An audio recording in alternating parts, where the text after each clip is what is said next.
তাহলে আমরা আমরা আলোচনা করব চতুর্থ অধ্যায়ের সদাচার আলোচনা। এরপর পরীক্ষা হবে আপনাদের চতুর্থ অধ্যায় এবং সদাচার আলোচনা থেকে, এবং এর পরবর্তীতে লাস্ট চ্যাপ্টার পরের ক্লাসে চ্যাপ্টার পঞ্চম পঞ্চম চ্যাপ্টার। ঠিক আছে? তো সেজন্য বিশেষ ঘোষণা হচ্ছে যে আপনাদেরকে এই আগামী সপ্তাহের আগামী সপ্তাহে তো এই পঞ্চম অধ্যায় ক্লাস শেষ হওয়ার আগেই পঞ্চম অধ্যায় দুটো ক্লাস হবে। যদি ইন কেস কোনো সমস্যা থাকে, ক্লাসের ডিউরেশন কম করতে হয়, তাহলে সর্বোচ্চ 3টা ক্লাস হবে। ঠিক আছে? তো এর মধ্যেই আপনাদেরকে আপনারা মডিউলটা ফিল আপ করছেন, সেখানে পেজ পেজ ওটা তো একটা বইয়ের মতো না, আপনারা সেটা ছবি তুলবেন, ছবি তুলে পিডিএফ করবেন। পিডিএফ অ্যাপস পাওয়া যায়, আপনারা নিজেরা না পারলে বাসায় অন্য কেউ পারবে, তার সহযোগিতা নেবেন। নিয়ে সিরিয়ালি ছবি তুলবেন, ছবি তুলে সেটাকে পিডিএফ ফাইল করে আমাকে পাঠাবেন। মানে চতুর্থ অধ্যায় পর্যন্ত, বুঝা যাচ্ছে? চতুর্থ অধ্যায় পর্যন্ত মডিউলটা ফিল আপ থাকতে হবে আগামী 2 সপ্তাহের মধ্যে, আমাকে সাবমিট করতে হবে। ঠিক আছে? শুধু বাকি থাকবে লাস্ট চ্যাপ্টারের মডিউল ফিল আপ, পঞ্চম। আমি বারবার বলছি, আপনারা যদি মডিউলটা ফিল আপ না করেন বা কোয়ালিফাইড না হন ফুললি, আপনাদের রেজাল্ট আনপাবলিশড থাকবে, রেজাল্ট প্রকাশিত হবে না, কেন মডিউলটা এটা একটা পার্ট। ওকে? তাহলে বোঝা গেছে। তাহলে আমরা সদাচার আলোচনা করবো। আমরা পুনর্জন্ম নিয়ে আলোচনা করেছি। পুনর্জন্মের বিষয়গুলো আমরা দেখছিলাম যে এটা বাস্তব নাকি কল্পনা। এরপর আমরা ভগবত গীতা থেকে আমরা রেফারেন্স দেখছি যে না, ভগবত গীতায় ভগবান বলেছেন যে আত্মার এবং দেহের মধ্যে পার্থক্য, আত্মা কিভাবে মৃত্যু হয় না, আত্মাকে কাটা যায় না, পোড়ানো যায় না, শরীর পরিবর্তন করি কিন্তু আত্মা নিত্য। মানে বিভিন্ন বিজ্ঞানীদের মতবাদ দেখছিলাম, গ্রিক দার্শনিকদের মতবাদ দেখছিলাম, বিজ্ঞানীদের দেখছিলাম, তারা আত্মাতে বিশ্বাসী। এবং এরপর আমরা বিভিন্ন ধর্মে, হ্যাঁ, ইসলাম ধর্ম, খ্রিস্টান ধর্ম এবং প্রাচীন গ্রিকে যে বিশ্বাস ছিল পুনর্জন্ম সম্পর্কে, সেটা সম্পর্কে আমরা জেনেছি। এবং কিছু কেস স্টাডি করেছি, না শুক্লার কেস স্টাডি করেছিলাম, যে কিভাবে সে পুনর্জন্মের বিষয়গুলো মনে রেখেছিল। তারপর আরেকটা 5 বছরের চেস বোম্যান, পূর্বজন্মে সে যুদ্ধ সৈনিক ছিল, না, যুদ্ধ বিমান চালাতো, তার কথা আমরা দেখেছি যে না, এটা মনে থাকে অনেকের, পূর্বজন্মের কথাগুলো মনে থাকে। তাহলে আমরা কেন ভুলে যাই, সেই বিষয়টা আমরা দেখছিলাম যে কেন আমাদের স্মৃতিতে আমাদের মনে থাকে না। আর লাস্টে আমরা দেখছিলাম যে আমাদের জীবনে পুনর্জন্মের এর প্রাসঙ্গিকতাটা কতটুকু। তো আজকে আমরা ক বিভাগের কুইজ গুলো আমরা একটু আলোচনা করব পরে। এখন আমরা সদাচার থেকে আলোচনা করব। আজকে আমরা সদাচার ও সাধনা গ্রন্থের, আপনার যদি গ্রন্থ থেকে থাকলে তাহলেও আপনারা দেখতে পারেন, আমি এখানে শেয়ার করছি। আমরা আজকে খুব ইন্টারেস্টিং একটা পয়েন্ট আমরা আলোচনা করব। ইন্টারেস্টিং পয়েন্টটা হচ্ছে প্রসাদ। ঠিক আছে? কিভাবে প্রসাদ গ্রহণ করা উচিত, কিভাবে প্রসাদ পরিবেশন করা উচিত। ঠিক আছে? এই পয়েন্টটা সদাচার কি বলছে। ঠিক আছে? এই বিষয়টা আজকে আমরা দেখবো। শুরুতে মঙ্গলাচরণ। ॐ अज्ञानतिमिरान्धस्य ज्ञानाञ्जनशलाकया चक्षुरुन्मिलितं तस्मै श्रीगुरवे नमः। नमोऽयं विष्णुपादाय कृष्णपृष्ठाय भूतले श्रीमते भक्तिवेदान्ता स्वामिनेति नामिने। नमस्ते सरस्वती देवे गौरवाणी प्रचारिणे निर्विशेष शून्यवादी पाश्चात्यदेशतारिणे। हे कृष्ण करुणा सिंधु दीनबंधु जगत्पते गोपेश गोपिका कांत राधा कांत नमोस्तुते। तप्त कांचन गौरांगी राधे वृंदावनेश्वरी वृषभानुसुते देवी प्रणमामि हरिप्रिये। नीलाचल निवासाय नित्याय परमात्मने बलभद्र सुभद्रावं जगन्नाथाय ते नमः। वंचा कल्पतरुभ्यश्च कृपा सिन्धुभ्येव च पतितानां पावनेभ्यो वैष्णवेभ्यो नमो नमः। जय श्री कृष्ण चैतन्य प्रभु नित्यानंद श्री अद्वैत गदाधर शिवसदि गौर भक्तवृंद। हरे कृष्ण कृष्ण कृष्ण हरे हरे, हरे राम राम राम हरे हरे। मुखं करोति वाचालं पङ्गुं गिरिं यत्कृपातमहं वन्दे परमानन्दमाधवम्। जगद्गुरुकारिणि चैतन्य परमेश्वरम्। बोलो गुरुदेव की जय, श्रील प्रभुपाद की जय। हरे कृष्ण। তো প্রসাদ পরিবেশন, প্রসাদ গ্রহণ এবং প্রসাদ পরিবেশন। আচ্ছা, তো প্রসাদ অ্যাকচুয়ালি প্রসাদ কি? প্রসাদ হচ্ছে প্রসাদ এবং কৃষ্ণ অভিন্ন না। এখানে শুরুতে দয়ানন্দকে পত্র, আমি স্ক্রিনটা শেয়ার দিচ্ছি, আমাকে 2 মিনিট একটু সময়। তো প্রসাদ কৃষ্ণ এবং কৃষ্ণের নাম অভিন্ন আমরা শুনেছি। তো কৃষ্ণের নাম, কৃষ্ণের বিগ্রহ, কৃষ্ণ প্রসাদ সব অভিন্ন। তো এই যে প্রসাদ মাধ্যমে আমাদের কি হয়, আমাদের জিহ্বাকে কৃষ্ণ সেবায় নিযুক্ত করা যায়। তো শ্রীমদ্ ভাগবতমের শ্লোক রয়েছে যে আমরা কিভাবে বিভিন্ন ইন্দ্রিয়গুলোকে, যেভাবে এক্সাম্পল দেওয়া হচ্ছে অম্বরীশ মহারাজের, যে তিনি কিভাবে সমস্ত ইন্দ্রিয়গুলো দিয়ে ভগবানের সেবা করতেন। তো সেখানে বর্ণনা করা হচ্ছে জিহ্বার দুটো কাজ। জিহ্বা দিয়ে আমরা দুভাবে জিহ্বাকে নিয়ন্ত্রণ করতে পারি। একটা হচ্ছে কি কৃষ্ণ নাম উচ্চারণ, আর একটা হচ্ছে কৃষ্ণ প্রসাদ সেবা।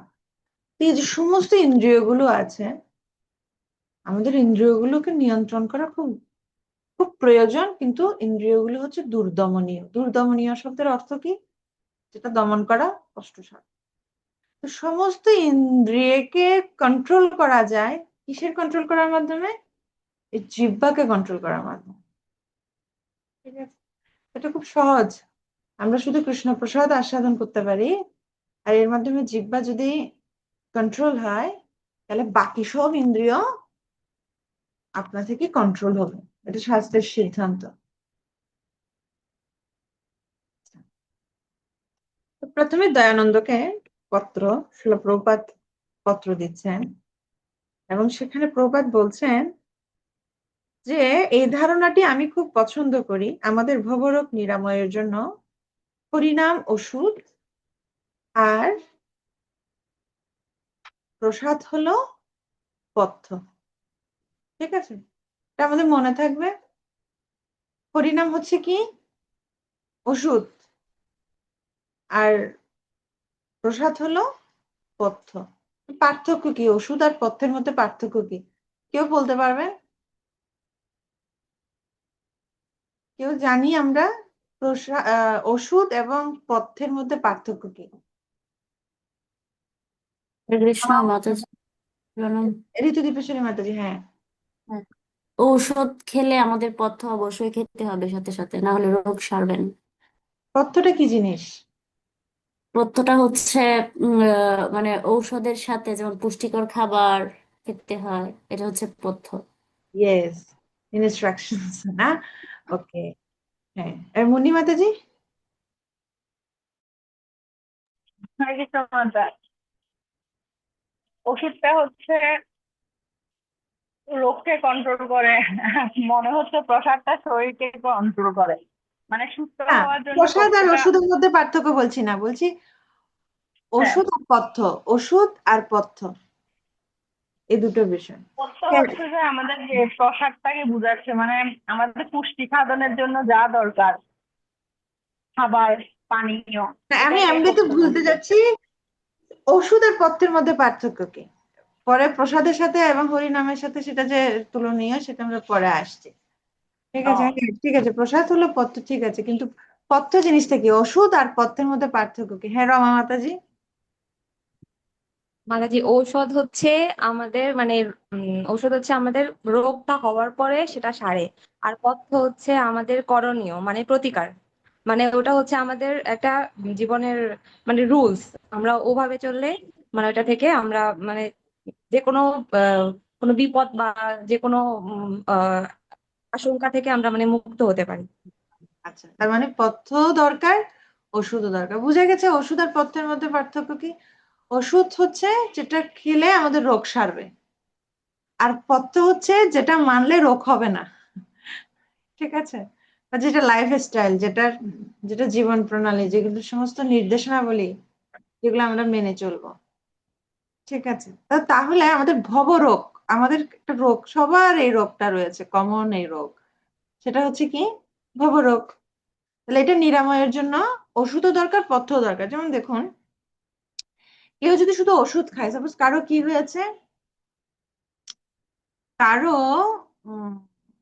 লাং ক্যান্সার হয়েছে, এখন তাকে কি দেওয়া হচ্ছে? ওষুধ দেওয়া হচ্ছে, কেমো দেওয়া হচ্ছে, ঠিক আছে, তাকে কিছু ওরাল মেডিসিন দেওয়া হচ্ছে, সে ওষুধ খাচ্ছে। কিন্তু পথ্য কি? পথ্য হচ্ছে ধূমপান করা যাবে না। ঠিক আছে, ও পথ্য মানছে না। তাহলে হবে রোগ নিরাময় হবে? হবে না। তো ওষুধ এবং পথ্য দুটোটা দরকার।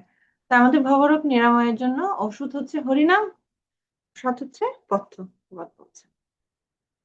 আপনাদের স্ক্রিনে দেখা যাচ্ছে আশা করি। আর যদি বেশি ছোট মনে হয় আপনারা জুম করতে পারেন। ঠিক আছে? আচ্ছা, তো প্রসাদ হচ্ছে ভগবানের কৃপা। এই মনোভাব নিয়ে আমাদের কি করা উচিত? পারমার্থিক উন্নতির জন্য একটা প্রসাদ গ্রহণ করা উচিত। তো প্রসাদ যখন আমরা আস্বাদন করবো, আমাদের মনোভাবের উপর এটা ডিপেন্ড করবে। ঠিক আছে? প্রসাদ এবং কৃষ্ণ অভিন্ন।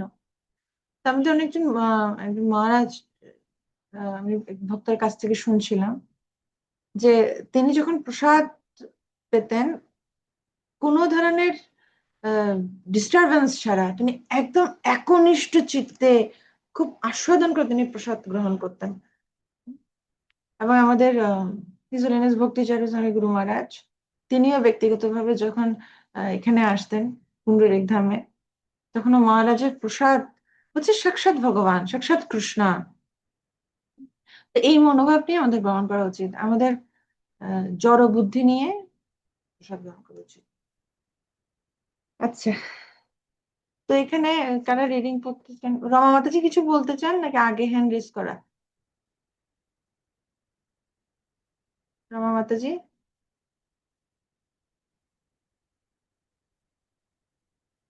ওকে, মনে হয় আগেই হ্যান্ড রেজ করেছিল। আচ্ছা, স্নেকদা রিডিং পড়ো। হ্যাঁ, হরে কৃষ্ণ মাতাজি প্রণাম। প্রসাদ গ্রহণ। প্রসাদ হচ্ছে ভগবানের কৃপা। এই মনোভাব নিয়ে আমাদের পারমার্থিক উন্নতির জন্য তা শুদ্ধ ভক্তের কাছ থেকে গ্রহণ করা উচিত। উপদেশামৃত শ্লোক 4 হ্যাঁ, তারপরে 1 নাম্বার পয়েন্ট। হ্যাঁ, মনে রাখবে কৃষ্ণ আর কৃষ্ণপ্রসাদ অভিন্ন। তা স্মরণ করতে শরীর অবিদ অবিদ্যাজাল আহ, তা স্মরণ করতে শরীর অবিদ্যাজাল প্রার্থনা উচ্চারণ করতে হবে। হ্যাঁ 2, হ্যাঁ, খেতে ঠিক বা আছে, পান একটা একটা করতে। একটা একটা পড়ো। ওকে, আচ্ছা, তো কৃষ্ণ আর কৃষ্ণ প্রসাদ অভিন্ন, সেজন্য এটা স্মরণ করতে আমাদের সবসময় প্রসাদ গ্রহণের আগে প্রসাদের মন্ত্র বলতে হবে। ঠিক আছে? প্রসাদের মন্ত্র কি? মহাপ্রসাদে গোবিন্দে নাম ব্রহ্মণি বৈষ্ণবে। ঠিক আছে? মহাপ্রসাদ গোবিন্দে নাম ব্রহ্মণি বৈষ্ণবে। তো এই স্বল্প পুণ্যবতান রাজন বিশ্বাস নৈব জয়তে। তো যারা মহাপ্রসাদ এবং নাম এবং বৈষ্ণব, এই তিনের প্রতি যারা স্বল্প পুণ্য, তাদের বিশ্বাস উৎপাদন হয় না। শরীরে অবিদ্যাজাল, জড় ইন্দ্রিয় তাহে কাল। আমাদের শরীরটা অবিদ্যাজাল, জড় ইন্দ্রিয় তাহে কাল। একে তো হচ্ছে শরীরটা অবিদ্যার জাল, তার মধ্যে এই যে জড় ইন্দ্রিয় গুলো রয়েছে সেখানে কালস্বরূপ। জীবে ফেলে বিষয় সাগরে, এই বিষয় সাগরে এই ইন্দ্রিয়গুলো এবং এই শরীর আমাদেরকে নিমজ্জিত করে। তার মধ্যে জিহ্বা অতি, লোভময় সুধর্মতি। এখানে যে শব্দগুলো যে জিহ্বাকে বিশেষায়িত করা হচ্ছে না, লোভময় এবং সুধোন্মতি। এই জিহ্বাবেগ দমন করাটা খুব কষ্টকর, কিন্তু জিহ্বাবেগকে নিয়ন্ত্রণ করলে বাকি সব ইন্দ্রিয়গুলো নিয়ন্ত্রিত হয়। তাকে জেতা কঠিন সংসারে, এই জিহ্বাকে নিয়ন্ত্রণ করা এই জগতে খুব কষ্টকর, কষ্টসাধ্য। এই জগতে লোকেরা শুধু জিহ্বার লালসায় যে ইতিউতি ধায়, জিহ্বার লালসায় ইতিউতি ধাচ্ছে। তো চৈতন্য চৈতামৃতে বলা হচ্ছে, জিহ্বার লালসায় যে ইতিউতি ধায়, শিষ্ণধর পরায়ণ কৃষ্ণ নাহি পায়। তো শুধু জিহ্বার লালসা, জিহ্বার সন্তুষ্টি বিধানের জন্য এত এত কষাইখানা, এই সমস্ত কিছু হচ্ছে নিজের জিহ্বারকে পরিতুষ্টি প্রদান করার জন্য। কিন্তু কৃষ্ণ দয়াময়, কৃষ্ণ বড় দয়াময়, করিবারই জিহ্বাজন। এই দুর্দমনীয় জিহ্বা, এটাকে আমরা দমন করতে পারি না, কিন্তু কৃষ্ণ করুণাময় হয়ে এই জিহ্বাকে জয় করার জন্য কি করেছেন?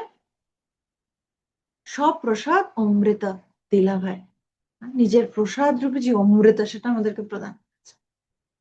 তো সেই প্রসাদ পেতে পেতে কি করতে হবে? সে প্রসাদ অমৃত পাও, রাধা কৃষ্ণ গুণ গাও। তো প্রসাদ পেতে পেতে কি গুণ, রাজনীতি গুণ গাও গেলে হবে না, ঠিক আছে, সমাজনীতি গুণ গাও গেলে হবে না। প্রসাদ পেতে পেতে কি করা উচিত?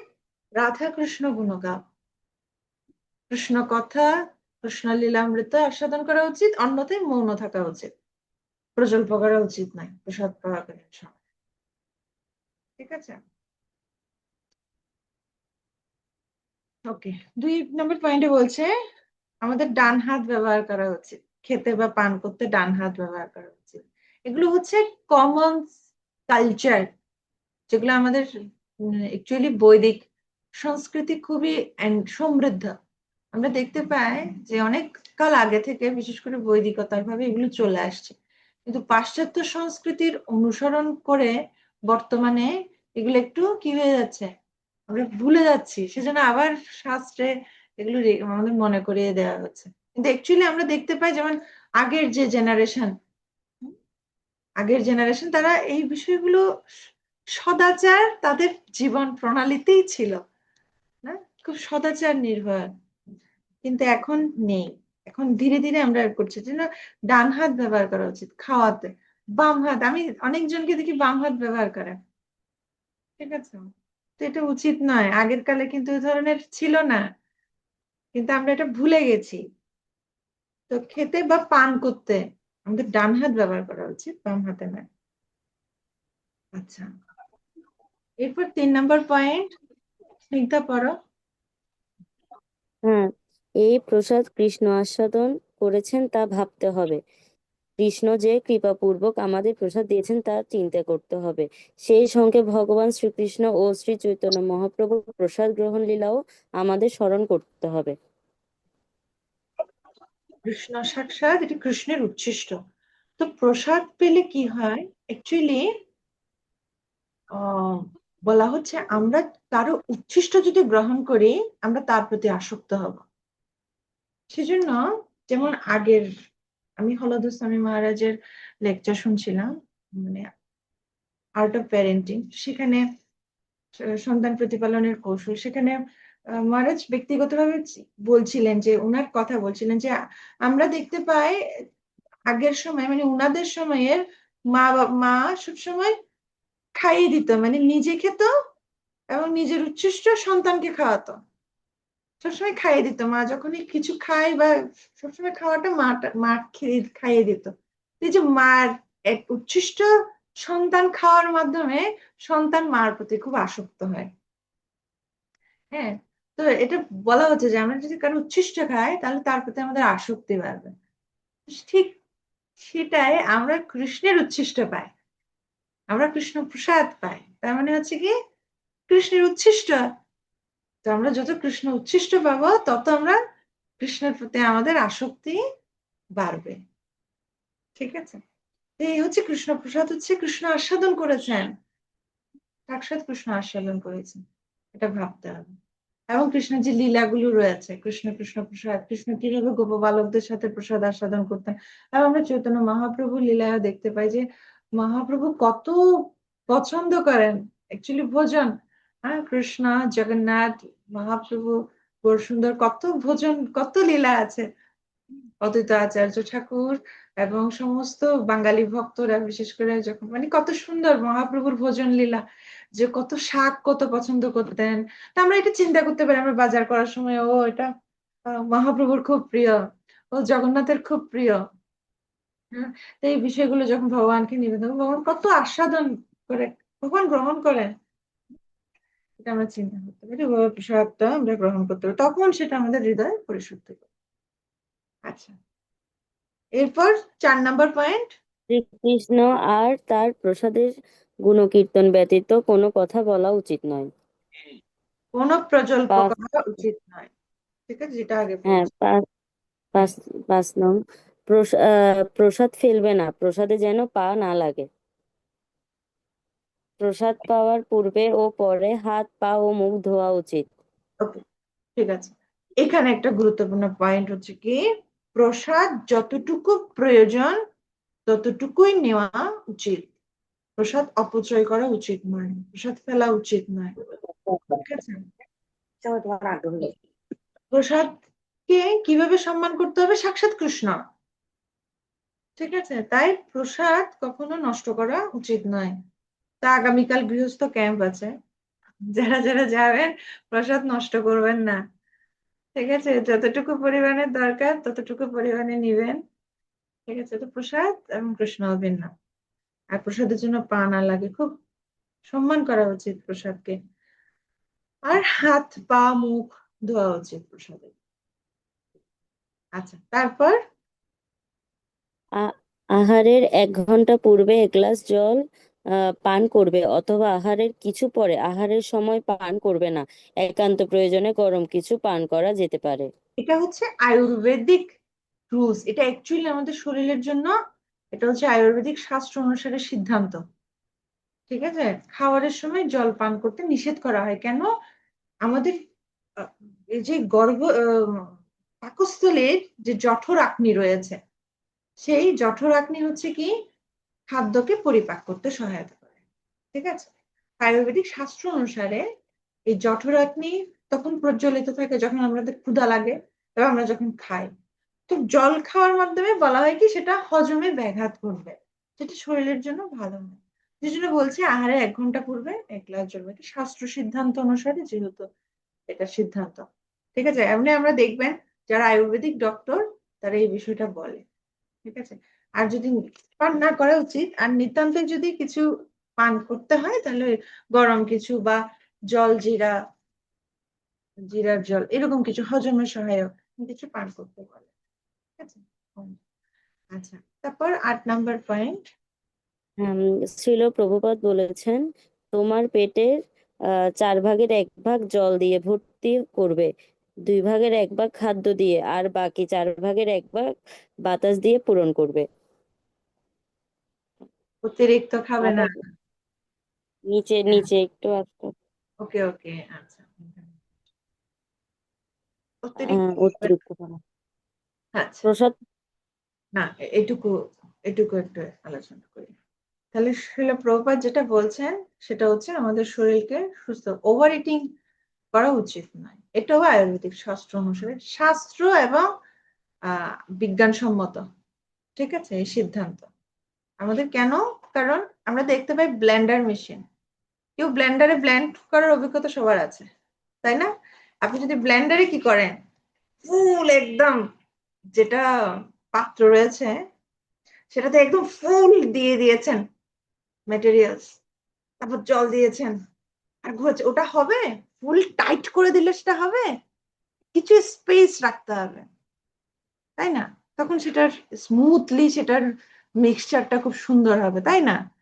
তা আমরা যে খাচ্ছি এটা ওইখানে, এটা একটা লাইক এ মেশিন, হ্যাঁ। তাহলে পাকস্থলীতে যদি এখন আটসাট করে পুড়ে পুড়ে দিই তো সেটা কিভাবে হজম হবে। তো সেজন্য নিয়ম হচ্ছে কি ফুললি খাদ্য দিয়ে না, হাফ খাদ্য দিয়ে, অর্ধেক খাদ্য, অর্ধেক বাতাস থাকবে অর্ধেক জল থাকবে, যাতে সেটা ভালোভাবে পরিপাক হতে পারে। অতিরিক্ত না খাওয়ার কথা বলা হচ্ছে। আচ্ছা, তাহলে আমরা এখন প্রসাদ গ্রহণ নিয়ে, কারো কোনো প্রশ্ন আছে, প্রসাদ গ্রহণ, প্রসাদ গ্রহণের উপর কারো কোনো প্রশ্ন আছে? কারো কোনো প্রশ্ন নেই। তাহলে আমরা এখন প্রসাদ পরিবেশনে যাচ্ছি। এখন খুব গুরুত্বপূর্ণ প্রসাদ পরিবেশন কিভাবে আমাদের করা উচিত। ঠিক আছে, প্রসাদ পরিবেশন কিভাবে প্রসাদ গ্রহণ শেষ। নিপা মাতাজি এতক্ষণে জয়েন হলে হবে? প্রসাদ গ্রহণের পয়েন্ট শেষ। আচ্ছা, প্রসাদ পরিবেশন। মাতাজি হুম, করবো। না দাঁড়াও, আরেকজন আরেকজন তোমাকে ধন্যবাদ, তুমি খুব সুন্দর কোঅপারেট করেছো, খুব সুন্দর। এইভাবে সুন্দর কেক করতে পারবে স্নিগ্ধার মতো, এত সুন্দর। ওকে, দেখি জয়শ্রী মাতাজি কোথায় আছেন? কারেন্ট নেই মাতাজি। মাতাজি আমি করবো। জয়শ্রী মাতাজি, হ্যাঁ আমি আসছি মাতাজি আপনার কাছে পরে। জয়শ্রী মাতাজি আনমিউট করুন। হরে কৃষ্ণ। হ্যাঁ, করতে পারবেন মাতাজি, কোনো অসুবিধা হবে? না না, আচ্ছা, হ্যাঁ, এটা কীর্তিরাজকে পত্র 1971। কৃষ্ণপ্রসাদ কখনো অপচয় করা উচিত নয়। সব থেকে ভালো যতটুকু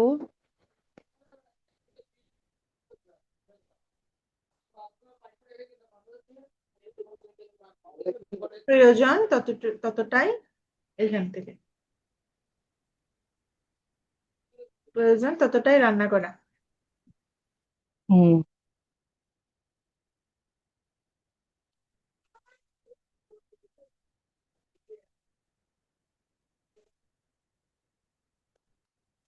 দেখা যাচ্ছে মাতাজি? হ্যাঁ, 9 নাম্বার।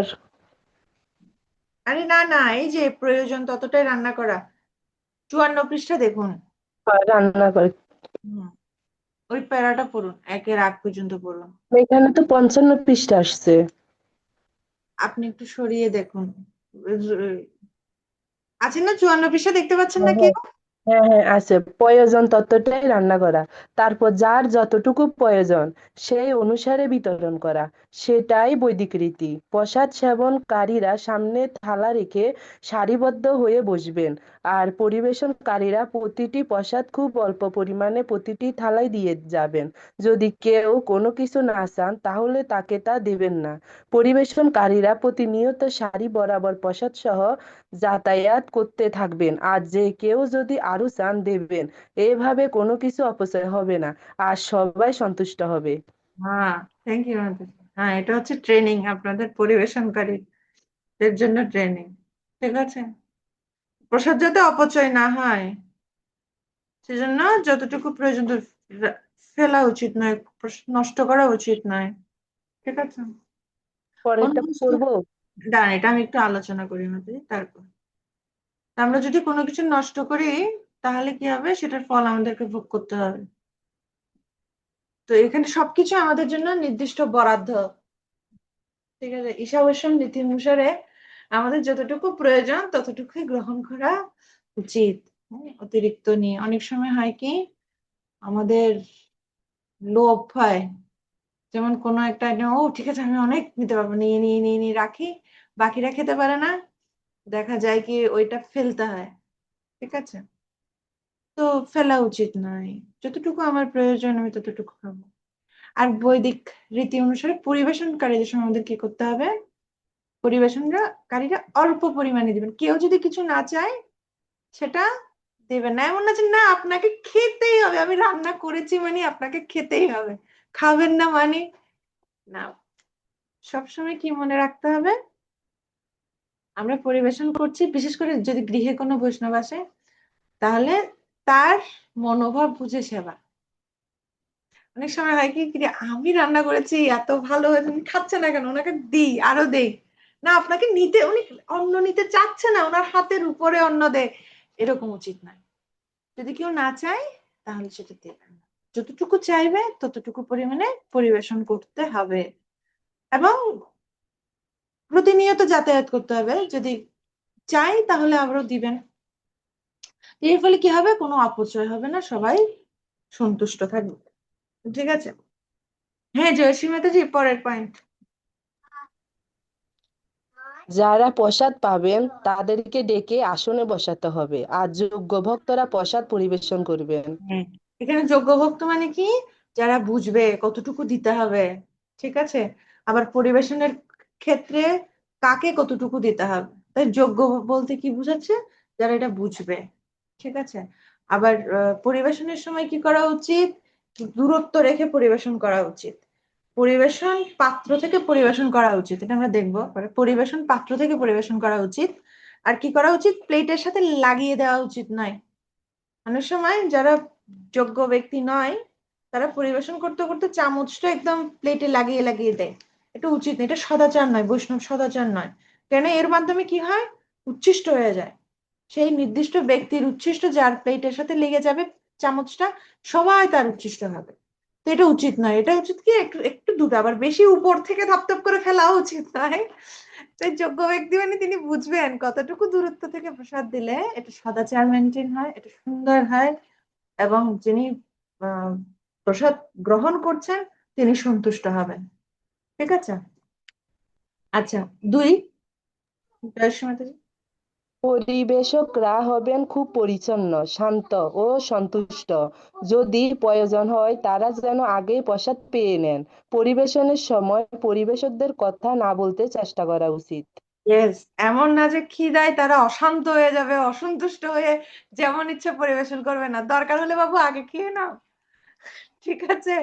দরকার হলে আগে পেট শান্ত করো, কিন্তু পরিবেশন হতে হবে কি, খুব পরিচ্ছন্ন। এটা হচ্ছে শিলা প্রভুপাদের শিক্ষা, আমরা দেখতে পাই। খুব পরিচ্ছন্ন, খুব পরিবেশন হবে খুব পরিচ্ছন্ন এবং শান্ত সন্তুষ্ট। আচ্ছা, এটা মন্দিরের ক্ষেত্রে যদি প্রয়োজন হয় তারা যেন আগে প্রসাদ পায়। কিন্তু আমরা দেখতে পাই গৃহের ক্ষেত্রে, বা আমরা যখন personally আমরা কোনো বৈষ্ণব সেবা করব, আমাদের উচিত বৈষ্ণবদেরকে ভোজন করানোর পরে প্রসাদ গ্রহণ করা উচিত। আচ্ছা, তো ঠিক পরিবেশনের সময় কি করা উচিত নয়? পরিবেশকদের কথা না বলতে চেষ্টা করা উচিত, ঠিক আছে। চুপচাপ, কারণ আমরা দেখছি প্রসাদের গ্রহণের সময় রাধাকৃষ্ণ গুণ গাও। এখন প্রসাদ যারা গ্রহণ করবে ওরা রাধাকৃষ্ণ গুণ গাও বা রাধাকৃষ্ণকে চিন্তা করবে। আর আমরা যদি পরিবেশনকারীরা যদি প্রজল্প করি বা চিৎকার করি, এই এখানে আনো, এটা আনো, সেটা, এত বেশি চিৎকার করি, তাহলে তাদের কৃষ্ণ কনসিয়াসনেসে, কৃষ্ণ চেতনাময় হতে তাদের কষ্ট হবে, ঠিক আছে। তো সেই জন্য অনর্থক কথা না বলতে চেষ্টা করা উচিত। চুপচাপ শান্ত পরিবেশে পরিবেশন হবে। আচ্ছা, 3 নম্বর। ঠিক পরিমাণ মতো পরিবেশন করো যাতে নষ্ট না হয়। ইয়েস, বেশি। এর আগে গ্রহণের ক্ষেত্রে কি বলছিলাম? যতটুকু প্রয়োজন আমি ততটুকুই নিব, বেশি নিব না, প্রয়োজন হলে আবার চেয়ে নিব। আর যিনি পরিবেশন করবেন তিনি পরিমাণ মতো পরিবেশন করবেন, যাতে প্রসাদ নষ্ট না হয়। হ্যাঁ। একবার ব্যবহার করে ফেলে দেওয়া যায় এমন পাতা আর কাপ ব্যবহার করাই অপেক্ষাকৃত ভালো।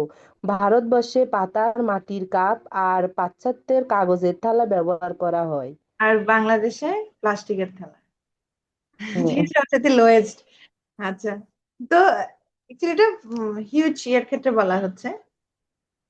huge মানে বিশাল যদি হয়, যেমন আমাদের মন্দিরের ক্ষেত্রে দেখা যায়, তো ওরকম হলে পাতা এরকম করলে ভালো, ঠিক আছে।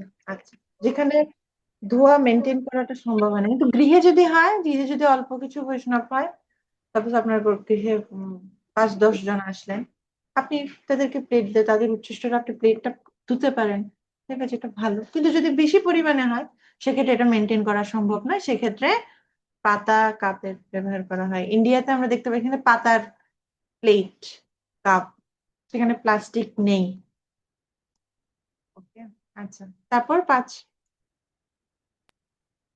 প্রবীণদের প্রথমে প্রসাদ পরিবেশন করা উচিত। গৃহস্থদের উচিত অতিথি, বৃদ্ধ বা বৃদ্ধা এবং শিশুদের আগে পরিবেশন করা। হ্যাঁ, আমরা বুঝতে পেরেছি। 6। প্রসাদ সেবনকারীরা বসার পূর্বেই তাদের প্রত্যেকের থালায় লবণ ও লেবু পরিবেশন করা উচিত। আচ্ছা, তো এখানে এখানে সিস্টেম আছে যে আমাদের কি সিকোয়েন্সে প্রসাদটা পরিবেশন করা উচিত। যেমন এটা খুব সুন্দর একটা সিস্টেম আছে। যেমন প্রথমে কি আইটেম, তেতো জাতীয়, হুম, এর পূর্বে কিছু লবণ বা লেবু, যেটা পরিবেশন করা উচিত, যেখানে শিক্ষা দেওয়া হচ্ছে কিভাবে দেওয়া উচিত। যে এরপরে পয়েন্টটাতে বলা হচ্ছে জল পরিবেশন করতে হবে হাত ধোয়ার জন্য। হ্যাঁ, জল।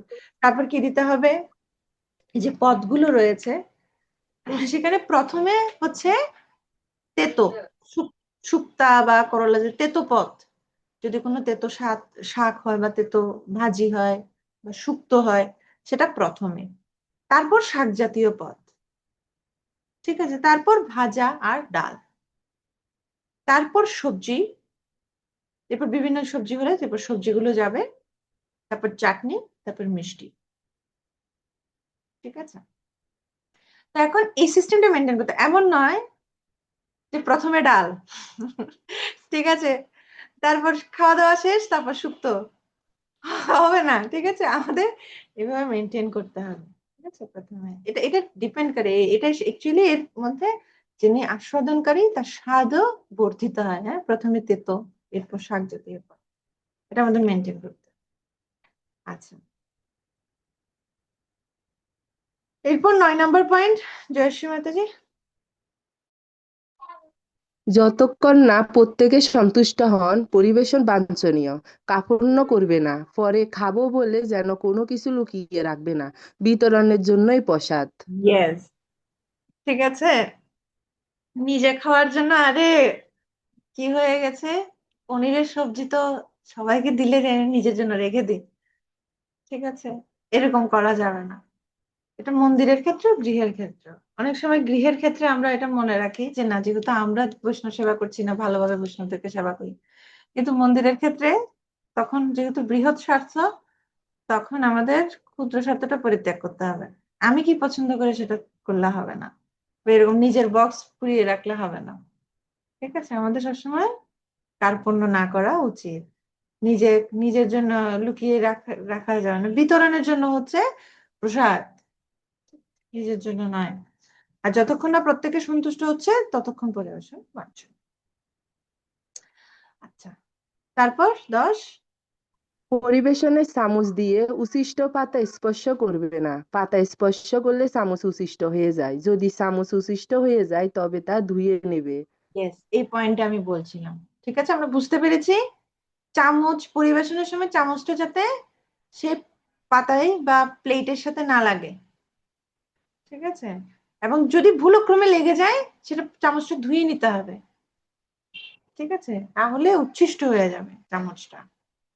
11, আঙ্গুল দিয়ে জল বা কোনো পদ স্পর্শ করবে না। লবণ কখনোই হাত দিয়ে পরিবেশন করা উচিত নয়। চামচ ব্যবহার করবে। বোঝা গেছে, কমনলি বোঝা যাচ্ছে আমরা পড়লে। 12 নম্বর পয়েন্ট, কখনো প্রসাদে পা লাগাবে না বা প্রসাদ ডিঙ্গিয়ে যাবে না। প্রসাদ এবং কৃষ্ণ অভিন্ন, পা যাতে না লাগে। আচ্ছা, 13, পরিবেশনের পাত্র থেকে প্রসাদ বিতরণ করবে। হ্যাঁ, পরিবেশনের জন্য পাত্র থাকবে, পরিবেশ পাত্র থেকে প্রসাদটা আমরা বিতরণ করব। আচ্ছা, তারপর 14, পরিবেশন পাত্রের হাতল বা চামচের শব্দ অথবা পরিবেশন পাত্র মেঝের উপর দিয়ে টানার কে কে আওয়াজ যেন না হয়। পরিবেশন হবে নিঃশব্দে। এটা হচ্ছে এটিকেট, যাতে আমরা চামচ দিয়ে বারবার ওই পাত্রের মধ্যে ধপাস ধপাস করে আওয়াজ না করি। হ্যাঁ, পরিবেশন পাত্র টেনে নিয়ে যাওয়ার সময় আওয়াজ, পরিবেশন হবে সুষ্ঠুভাবে। ঠিক আছে, নিঃশব্দে। অনেক সময় আমরা পরিবেশন করার সময় পাত্র কাছে, মানে যেভাবে করে নি পাত্রের মধ্যে চামচটা অনেক বেশি আওয়াজ হয়, এটা সদাচার বহির্ভূত আচরণ। এগুলো হচ্ছে কমন সেন্স, যেগুলো শিল প্রভুপাদ আমাদেরকে শিখাচ্ছেন। ঠিক আছে, এগুলো কিছু জেনারেল সেন্স, এটিকেট বলে যেগুলো। ঠিক আছে, সেগুলো আমাদের শিখতে হচ্ছে। এগুলো যাতে আমরা মনে রাখি, পরিবেশনের সময় এরকম আওয়াজ যাতে না করি। আচ্ছা, তারপর 15, সকলের প্রসাদ পাওয়ার পর ওই স্থান তৎক্ষণাৎ পরিষ্কার করতে হবে। হুম, তাহলে প্রসাদ পাওয়ার পর সেই স্থানটা কি করতে হবে, তৎক্ষণাৎ পরিষ্কার করতে হবে, মুছে দিতে হবে। যদি আমরা ঘরের ক্ষেত্রেও আমরা যে স্থানে আমরা প্রসাদ পাবো সেই স্থানটা সাথে সাথে মুছে দিতে হবে। সেইখান দিয়ে হাঁটা যাবে না, সেখান দিয়ে অন্য কোনো বস্তু রাখা যাবে না, মুছে দিতে হবে তাড়াতাড়ি। কারণ সবাই সেখানে হাঁটলে সবার পায়ে পায়ে, একে তো হচ্ছে প্রসাদ পায়ে লাগবে, আর দ্বিতীয়ত হচ্ছে উচ্ছিষ্ট সে স্থানটা। ঠিক আছে, তো এতটুকু হচ্ছে প্রসাদ পরিবেশন, আমরা বুঝতে পেরেছি ভালোভাবে। কারো কোনো প্রশ্ন আছে? যমুনাত্রী হরে মাতাজি। কৃষ্ণ মাতা। মাতা, চাপাটি মানে কি? রুটি, আমরা রুটি বলি, ওনারা চাপাতি বলে।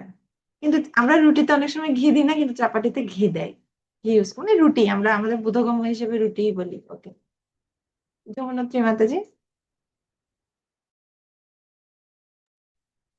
প্রণাম মাতাজি।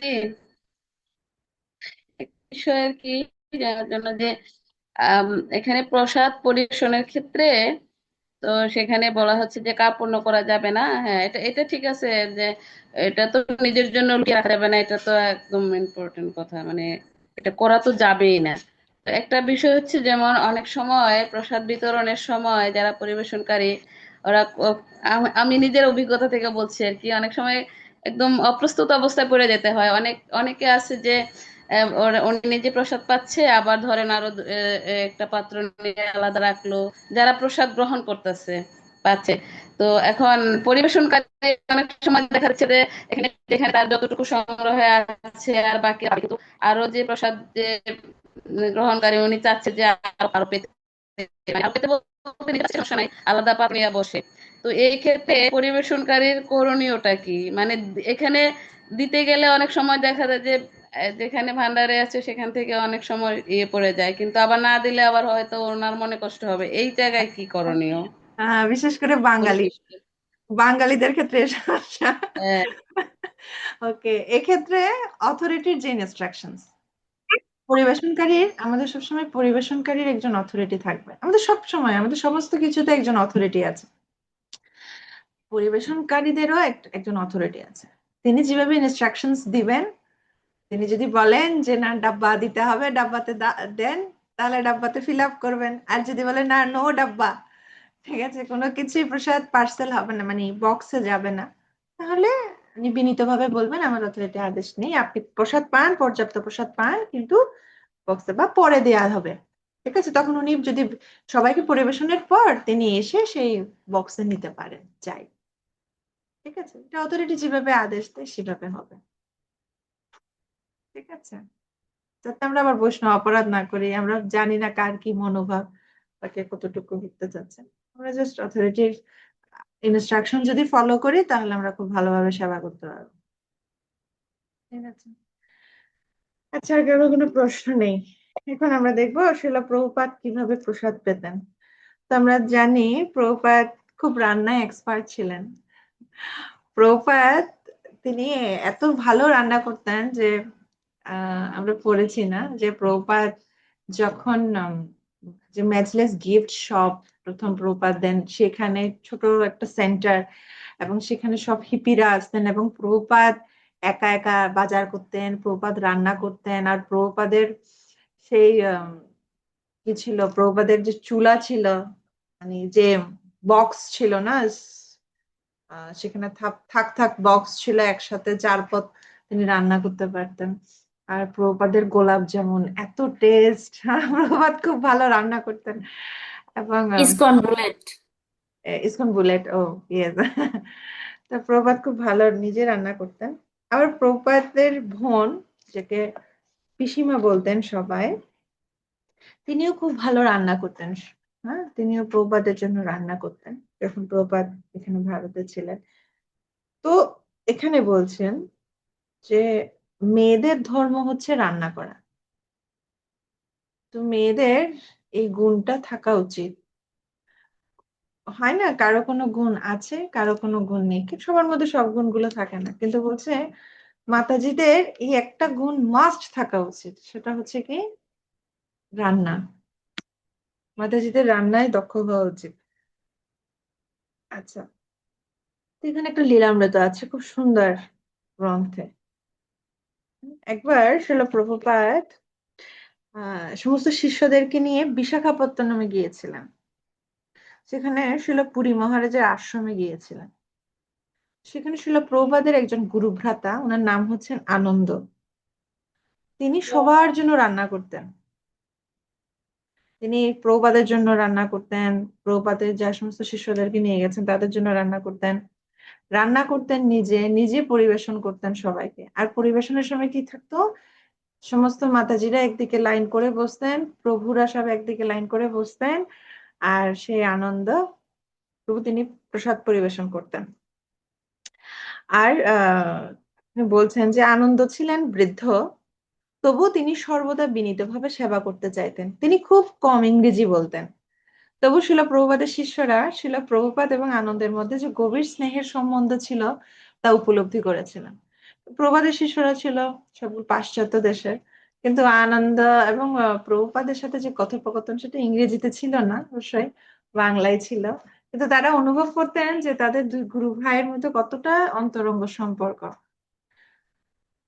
তো বিশেষত প্রসাদ রান্না আর পরিবেশনের মাধ্যমে শিল প্রভুপাদের শিষ্যদের সঙ্গে আনন্দের যোগাযোগ হতো। তো একটা খুব সুন্দর বর্ণনা রয়েছে যে প্রসাদ পরিবেশন করতেন কিভাবে। তো প্রতিদিন সকালে শিল প্রভুপাদ কক্ষের সামনের বারান্দায় সমবেত ছেলেরা এক পাশে, মেয়েরা এক পাশে, অপর পাশে সারি হয়ে বসতেন, আর মাঝখান দিয়ে সন্তর্পণে আনন্দ প্রসাদ পরিবেশন করতেন। আর প্রভুপাদ কি করতেন, এক পাশে একটা কাঠের চেয়ারে বসে বসে প্রসাদ পাওয়াটা দর্শন করতেন, শিষ্যরা যে প্রসাদ পাচ্ছে এটা দর্শন করতেন। শিল প্রভুপাদ ওই ওই আশ্রমের জন্য, যে পুরী মহারাজের আশ্রমে গিয়েছিলেন, সেখানে প্রয়োজনীয় অর্থ দান করেছিলেন। তো আনন্দ তিনি প্রতিদিন তিনি সুস্বাদু প্রসাদ রান্না করতেন।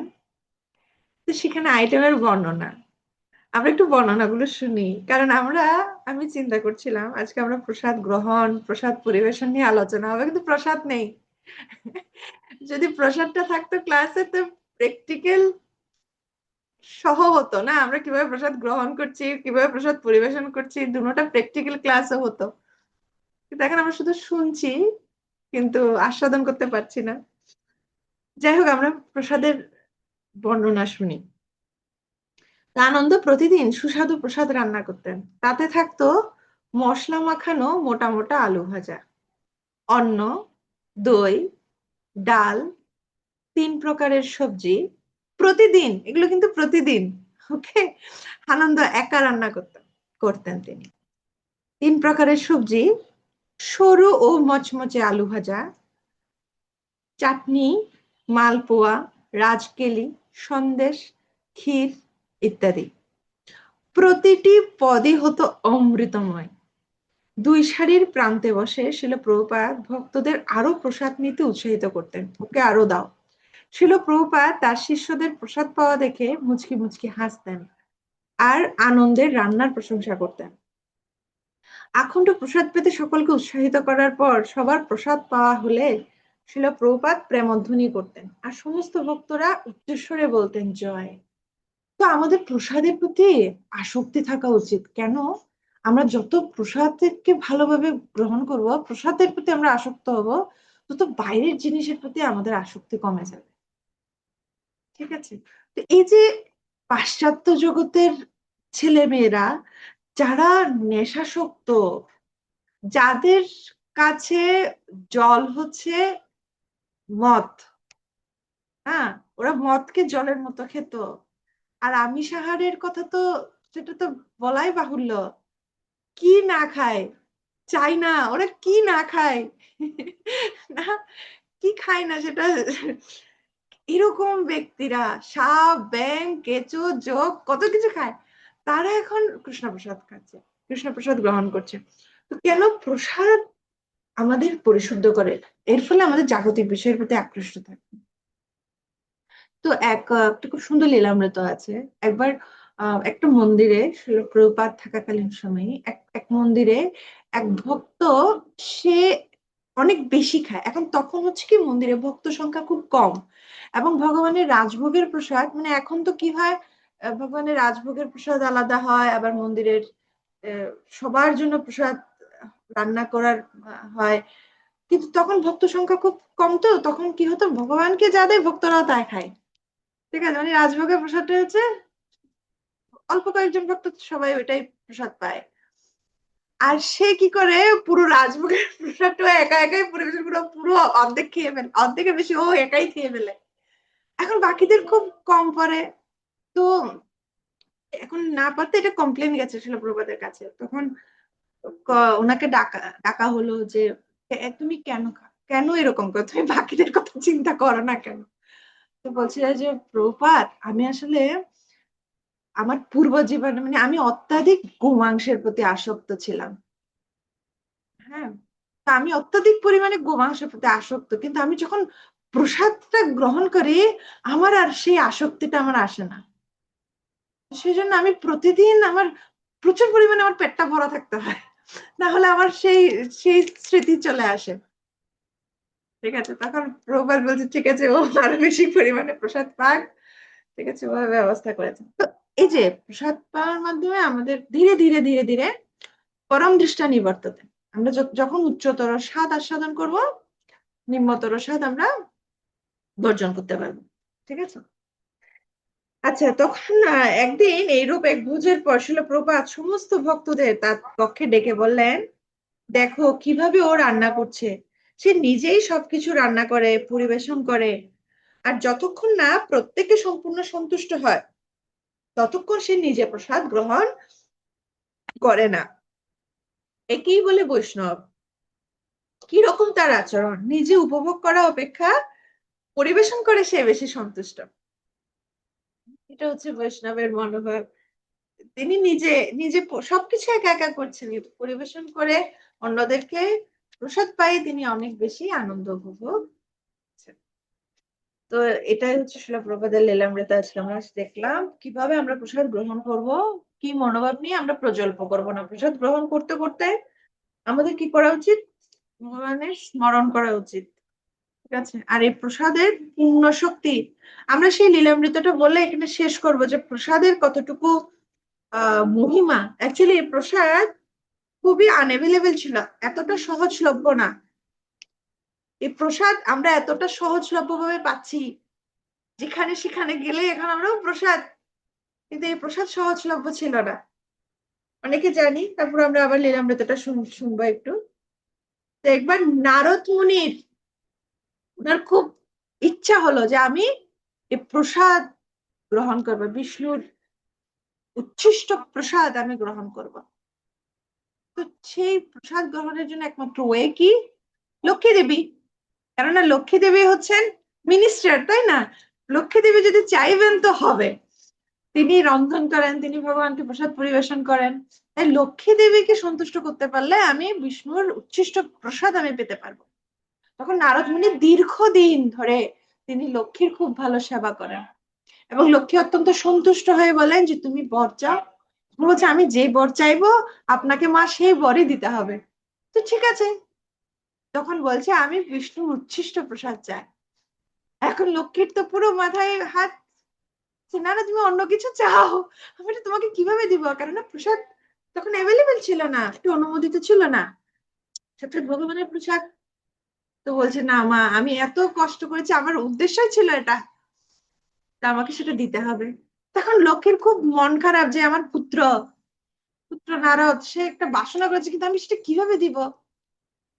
তখন লক্ষ্মী মন খারাপ করে বসে আছে, আর বিষ্ণু তো অন্তর্যামী, তিনি জানেন। তথাপি তিনি লক্ষ্মীকে জিজ্ঞেস করছেন কি ব্যাপার, তোমার মনস্তাপের কি কারণ? তো বলছে হে প্রভু, আপনি যদিও সর্বজ্ঞ, তথাপি আপনি পুনরায় আমাকে জিজ্ঞাসা করছেন। আমি এক মনোবেদনা পাচ্ছি। কেন? কারণ নারদ আমাকে যে অভিলাষ ব্যক্ত করেছে সেটা আমি দিতে সমর্থ নই। তো বলছে আপনার প্রসাদ, উচ্ছিষ্ট প্রসাদ দিতে, সে তাকে দিতে বলেছে। তো ঠিক আছে, আমি না দেখি মতো তুমি নিতে পারো, কোনো অসুবিধা নেই। তো যদিও ভগবান সব সময় সবকিছুই ভগবানের পর্যবেক্ষণে আছে, ভগবানের আড়াল কোনো কিছু নয়, তথাপি লীলার হেতু লক্ষ্মী সেই বিষ্ণুর অগোচরে কিছু প্রসাদ তিনি রাখেন এবং রেখে নারদকে দেন। আর নারদ সেই প্রসাদ পান, এবং সেই বিষ্ণুর উচ্ছিষ্ট প্রসাদ যখন নারদ গ্রহণ করেন, নারদ এত দিব্য উন্মাদনা, এত দিব্য প্রেম হৃদয়ে উপলব্ধি করেন যে তিনি নৃত্য করতে থাকেন, এবং তার কোনো সেন্স নেই। তিনি কোনো পুরোপুরি বাহ্য চেতনা হারিয়ে ফেলে তিনি নৃত্য করতে থাকেন। এভাবে নৃত্য করতে করতে তিনি কোথায় যেন কৈলাসে যান। আর শিব দেখেন, আরে ভাই তুমি এত আনন্দিত, এত আনন্দের কি কারণ, তোমার এত খুশি কেন? তো বলছেন যে এত খুশি হচ্ছে, জানো জানো আমি পেয়েছি, আমি বিষ্ণু উচ্ছিষ্ট প্রসাদ পেয়েছি, আর সেই প্রসাদ পেয়ে আমার এত আনন্দ হচ্ছে। তখন বলছে তুমি পেয়েছো, তুমি আমি এত ভালো বন্ধু, আমরা ভাই, আমার জন্য আনোনি? আরে নারদ বলছে, আরে আমি তো, আমার তো ভুলে গেছি একদম, আমি তো পেয়েছি, অল্পটুকু দিয়েছে লোকে দিবি, আমি তো সব পুরোটাই পেয়ে ফেলেছি। বলছে তুমি আমার জন্য আনোনি? তুমি দেখ, তখন এভাবে কথা বলতে গিয়ে দেখি কি ওই হাত ধুয়ে, মানে হাতের নখের মধ্যে একটু করে কণা লেগে আছে প্রসাদের। তখন সে বলছে এই তো এই তো, এতটুকু যথেষ্ট। তখন এই নখের কণাই যে প্রসাদ সেটুকু পেয়েছে। তো একে তো হচ্ছে বিষ্ণুর উচ্ছিষ্ট, তারপর হচ্ছে কি বিষ্ণুর প্রসাদ আর ভক্তের উচ্ছিষ্ট, নারদ মুনির ভক্ত। সেই প্রসাদ পেয়ে শিবের নারদের চাইতেও বেশি আনন্দ হচ্ছে। ঠিক আছে, এত আনন্দ হচ্ছে যে শিব তাণ্ডব নৃত্য শুরু করেছেন আনন্দে, রুদ্র নৃত্য। এত তাণ্ডব নৃত্য যে পুরো পৃথিবী হেলছে, মানে পৃথিবী দুলছে। তো সবাই গিয়ে পার্বতী মাতাকে বলছে কি ব্যাপার, এখন তো এভাবে নৃত্য করার সময় আসেনি, কেন এভাবে নৃত্য করছেন? তখন পার্বতী বলছে ঠিক আছে আমি গিয়ে দেখছি। তখন তিনি বলছেন যে হে প্রভু, আপনি কেন এভাবে নৃত্য করছেন, কি কারণ? তখন বলছেন যে এর পিছনে কি কারণ, আরে আমার আজকে কি আনন্দ, আমি আজকে প্রসাদ পেয়েছি, এটা যে বিষ্ণুর প্রসাদ ও ভক্ত উচ্ছিষ্ট প্রসাদ আমি গ্রহণ করেছি, এর চাইতে আর বড় আনন্দ কি হতে পারে? আমার হৃদয়টা কি পরিমাণ আনন্দ উদ্বেলিত হচ্ছে। তখন দুর্গা বলছেন ঠিক আছে, আপনি পেয়েছেন ঠিক আছে, কিন্তু আমি আপনার অর্ধাঙ্গিনী, আমার ভাগেরটা কোথায়? এবং পার্বতী খুব ক্রোধিত হয়ে গেছেন। আর শিব বলছেন আরে বাবু আমি পেয়েছি নখের আগায়, কিন্তু স্ত্রীকে বুঝাতে পারছে না, এবার তো ভবতারিণী গরম হয়ে গেছেন, এখন কিভাবে শান্ত করবেন? তখন দুর্গা খুব ক্রোধিত হয়ে গেছে এবং তিনি তপস্যা করছেন। এর ফলে কি হচ্ছে, দুর্গা দেবীর তপস্যার ফলে, দুর্গা দেবীর ক্রোধের ফলে মানে পুরো পৃথিবী স্তব্ধ হয়ে গেছে। তো এতটা ক্রোধিত, তো তখন সাক্ষাৎ বিষ্ণু আসলেন এবং বলছেন যে ঠিক আছে, ঠিক আছে তুমি ক্রোধ করো না, আমি তোমাকে প্রসাদ দিচ্ছি। তখন স্বাভাবিক দুর্গা দেবী হচ্ছেন কি এই দুর্গের অধিষ্ঠাত্রী, সেজন্য তিনি হচ্ছেন দুর্গা। তো তিনি মা, তিনি মা সবসময় কি চিন্তা করে, কাউকে চিন্তা, আমার কথা চিন্তা, সন্তানের কথা চিন্তা করে, তাই না? তিনি আমাদের সবার কথা চিন্তা করেছেন। তিনি বলছেন না না, আমি যে কষ্ট পাচ্ছি, এই প্রসাদ থেকে বঞ্চিত হওয়ার যে দুঃখ, সেটা আমি পাচ্ছি, আমি চাই না আমার সন্তানরা পাক, আমি চাই এই প্রসাদ অ্যাভেলেবেল হোক, এই প্রসাদ সবার জন্য হোক। এখন এত দুর্গাদেবী এতটা ক্রোধিত, এতটা ক্রোধ সন্তপ্ত, ঠিক আছে ঠিক আছে, শান্ত করার জন্য ওকে ওকে ঠিক আছে বলছেন, কেননা এই কলিযুগের মানুষরা অত্যন্ত অধঃপতিত, তাদের মন্দ অভ্যাস মন্দ ভাগ্য, তো তারা কিভাবে পরিশুদ্ধ হবে? তারা দুভাবে পরিশুদ্ধ হতে পারে, এই জিহ্বার হরি হরে কৃষ্ণ মহামন্ত্রের মাধ্যমে আর প্রসাদের মাধ্যমে, এই দুটাই ওয়ে। তো সেজন্য বিষ্ণু বলছেন ঠিক আছে, আমি জগন্নাথ রূপে আমি যখন প্রকটিত হবো, আমি প্রসিদ্ধ হব প্রসাদের জন্য, আমি শুধু খেতে থাকবো, আমার শুধু প্রসাদ, আর সেই প্রসাদ প্রথমে যাবে তোমার কাছে, আমি গ্রহণের পর সেই প্রসাদ প্রথমে তুমি পাবে, তারপর শিব পাবে। যেহেতু দেয়নি পানিশমেন্ট, পরে শিব পাবে, এরপর সবাই পাবে। তো এখনো সেই জগন্নাথ পুরীতে দুর্গা দেবী কি নামে প্রসিদ্ধ? বিমলা দেবী রূপে। ঠিক আছে, আমরা জানি জগন্নাথ খুব প্রসিদ্ধ, জগন্নাথ 56 ভোগ গ্রহণ করেন এবং জগন্নাথেরকে ইন্দ্রদুম্ন মহারাজ বর চেয়ে নিয়েছিলেন যে তার হাত কখনো শুকাবে না, তিনি সবসময় খেতে থাকবেন। তো এত প্রসাদ সব প্রথমে কোথায় যায়? জগন্নাথের প্রসাদ প্রথমে বিমলা দেবীর কাছে যায়। ঠিক আছে, তারপর সেটা আনন্দবাজারে সেটা আমরা সবাই পাই। এবং সেই প্রসাদও খুব মহিমান্বিত। আসছে জগন্নাথ রথযাত্রা, আসছে স্নান যাত্রা আসতেছে সামনে, আমরা একটু জগন্নাথের মহিমাও শুনে নিলাম। তো জগন্নাথ খুব বিশেষ আমাদের কৃপা করার জন্য, এই জগন্নাথের প্রসাদ খুব বিশেষ। তো সেজন্য আমরা অ্যাভেলেবেল পাচ্ছি, কিন্তু এটা অ্যাভেলেবেল হয়েছে দুর্গা দেবীর আশীর্বাদে। এবং এই প্রসাদটা কতটা মূল্যবান, তাই আমাদের মূল্য দেওয়া উচিত। তো প্রসাদকে খুব প্রসাদ রূপে আমাদের গ্রহণ করা উচিত। আমরা শুধুমাত্র প্রসাদকে কৃষ্ণ স্বরূপে আমরা প্রসাদ গ্রহণের মাধ্যমে আমরা আধ্যাত্মিক জীবনে উন্নতি হতে পারবো। এই সুযোগ আর কোথায় আছে ভক্তিযোগ ছাড়া? খেয়ে খেয়ে পারমার্থিক ভাবে উন্নতি। ঠিক আছে, খান, ইচ্ছে মতো প্রসাদ পান, আর পারমার্থিক ভাবে উন্নতি সাধন করুন। ঠিক আছে, কর্মী যোগী জ্ঞানী যোগী কত কঠোর তপস্যা করে, না খেয়ে থাকে, ঠিক আছে, একদম প্রাণবায়ুকে নিরোধ করে রাখে, কঠোর তপস্যা করে, নিঃশ্বাস বন্ধ করে, তাও তারা ভগবানকে পায় না। আর ভক্তিযোগ এত সহজ, আপনি ভগবানকে দিন আর প্রসাদ পান, পেট ভরা রাখুন, হরে কৃষ্ণ মহামন্ত্র জপ করুন, আর ভগবত ধামে ফিরে যান। ঠিক আছে, জয় মহাপ্রসাদ কি জয়। কিন্তু প্রসাদ নেই, দুঃখিত। হরে কৃষ্ণ কৃষ্ণ কৃষ্ণ হরে হরে, হরে রাম রাম রাম হরে। আর কোনো প্রশ্ন বা কোনো কমেন্টস, কিছু অ্যাড করতে চান, কিছু বলতে চান? হরে কৃষ্ণ মাতাজি। হ্যাঁ মাতাজি। বলছি যে প্রসাদের কথা মনে পড়ে, আমার মনে হচ্ছে যে আমি পূর্ব আশ্রমে কি হতো, মানে এতটাই চিকন ছিল, প্রসাদ পেতে পেতে এই অবস্থা। আপনি যদিও আমাকে দেখেছেন। প্রসাদের যাই হোক না, অনেকে okay, এটা একটা এটা একটা বিষয়। হ্যাঁ মাতাজি, অনেক সময় ডাক্তারের কাছে গেলে স্বাভাবিক তাদের কল্পনা নেই, তারা বলছে ও আপনারা ভেজিটেরিয়ান, এই কারণে এত রোগ। আসলে যারা ভেজিটেরিয়ান নয় তাদেরও রোগ আছে, কিন্তু আমরা অনেক সময় কনভিন্সড হয়ে যাই যে ও এই জন্যই আমার রোগটা, আমার এই রোগ না, অ্যাকচুয়ালি এটার কারণ এই রোগ নয়। ঠিক আছে, আমাদের খুব ধীরতা থাকতে হবে। আমরা দেখতে পাই যে প্রসাদ জাগতিক ভাবে অনেক ইয়ে আছে যারা ভেজিটেরিয়ান, বিরাট কোহলি ভেজিটেরিয়ান, আমি সেই রেফারেন্স গুলো দিব না। বিরাট কোহলি কত পুরো একদম সেরা ক্রিকেটার, অনেকের ক্রাশ, অনেকের ড্রিম ম্যান, তাহলে তিনি ভেজিটেরিয়ান।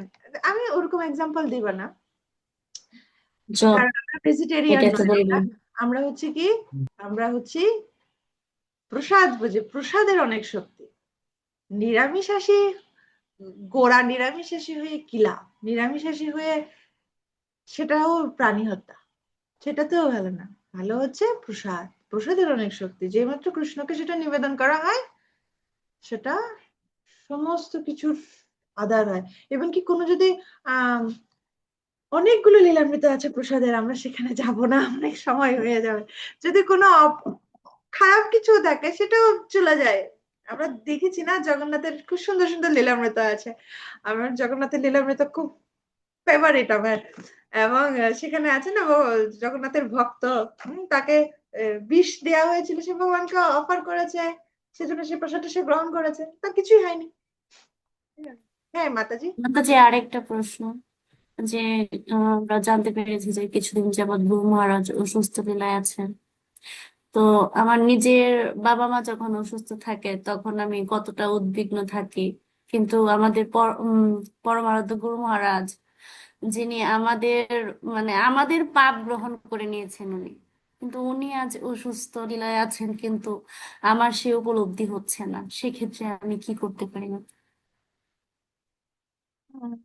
আমাদের এই মনোভাবটা থাকা উচিত যে অ্যাকচুয়ালি গুরু মহারাজ, আমরা চৈতন্য চরিতামৃতে দেখেছি যে সেখানে বলা হচ্ছে অধিক শিষ্য গ্রহণে গুরুদেব শিষ্যদের পাপগুলো গ্রহণ করেন।